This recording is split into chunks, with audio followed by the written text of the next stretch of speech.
Vastec was started in 1994 with the original process called stereolithography, which is kind of how our industry started.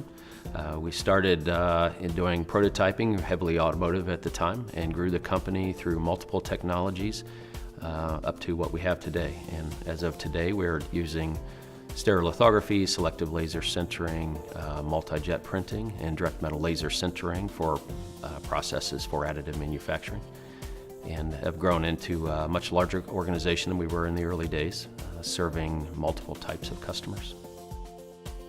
Oscar is a family-owned company. We've been in business since around the 1920s. We're a machine tool distributor and always have been.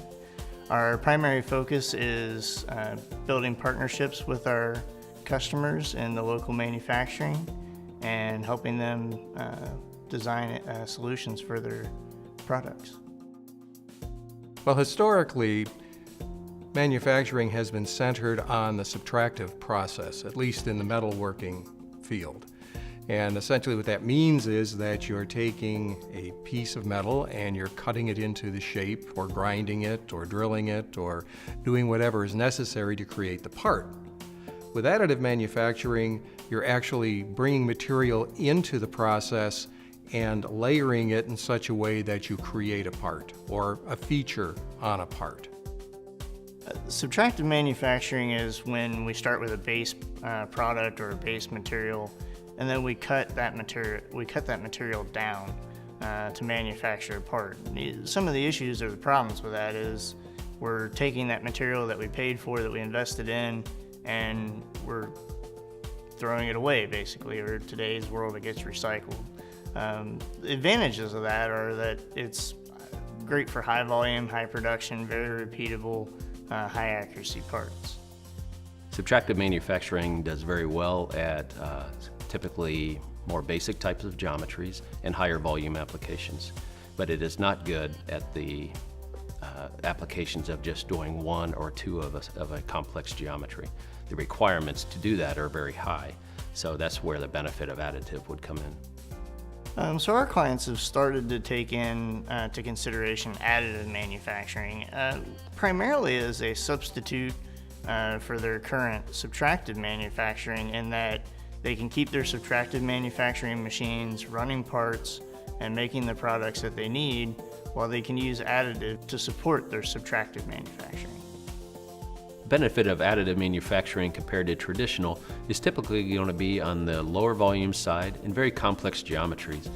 With the 3D printing, we can manufacture geometries of almost any shape and size, whereas traditional manufacturing, you're limited by potentially tooling and cutter type applications. So there's a lot of limitations with traditional manufacturing. Additive, we have a full freedom of design, we call it. So we can 3D print a product that's the best performance and the best design for that application, not because that's the only way we can manufacture it traditionally. So in a lot of cases we can produce, with the benefits of additive, a higher performing and a better product than we can with traditional. The other big advantage to additive manufacturing is really in prototyping. If you want to create a sample part, a model, if you will, of what the finished part is going to look like, and use that to refine the engineering specs for it, or refine the design, or the actual manufacturing process. Because your goal ultimately is to try and get the part made with the least amount of time, least amount of material, least amount of labor. So 3D printing and additive manufacturing is heavily used for a couple of different needs. Prototyping is still the most common. So for prototyping, a customer can have a part that have multiple materials, test the fit, form, function of it. A great way to prove out the designs before it goes to high volume manufacturing. But another use is mass customization. And in mass customization can be where we're producing product for customers with different needs.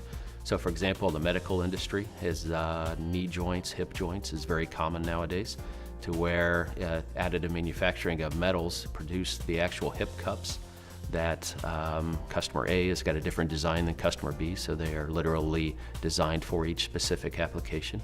Other uses are for dental and hearing aid type of use to where, a hearing aid can be directly manufactured for the shape of your ear, which is going to be different than, a different person. So personalized and customized to each individual's needs. I think right now we're in that period of evolution where we've come a long way with additive manufacturing. It's now being taken more seriously as a manufacturing process. And I think also the materials available to use with additive manufacturing have improved and increased considerably. So at this stage of the game, I think we're just kind of on the cusp. There's still a lot of big things that need to happen to make it mainstream, but it certainly has been accepted much more widely in the manufacturing industry than just a few years ago. In the future, I don't see additive manufacturing replacing subtractive. I see it more as a partnership, working hand in hand. Additive manufacturing can be used to build jigs, fixtures, CMM details, things like that, to increase our efficiency and productivity in the subtractive world. So in some applications, additive manufacturing will replace subtractive applications when the speed and when the cost for the end product drops over years. So it really is a matter of how far out we're talking. Right now, the speed and the cost of 3D printing and additive manufacturing is still relatively high compared to production. So today, it really only makes sense on the most complex, the most demanding type applications, again, typically low volume. There will be a time as the cost for 3D printing drops and the applications and in a lot of cases the material quality continues to increase. So there will be a constant shift in the next decades to where the applications for additive and 3D printing grow and start to replace the need for more subtractive and traditional manufacturing. But to be honest, I doubt if it, at least in the next couple of decades, will be totally eliminated.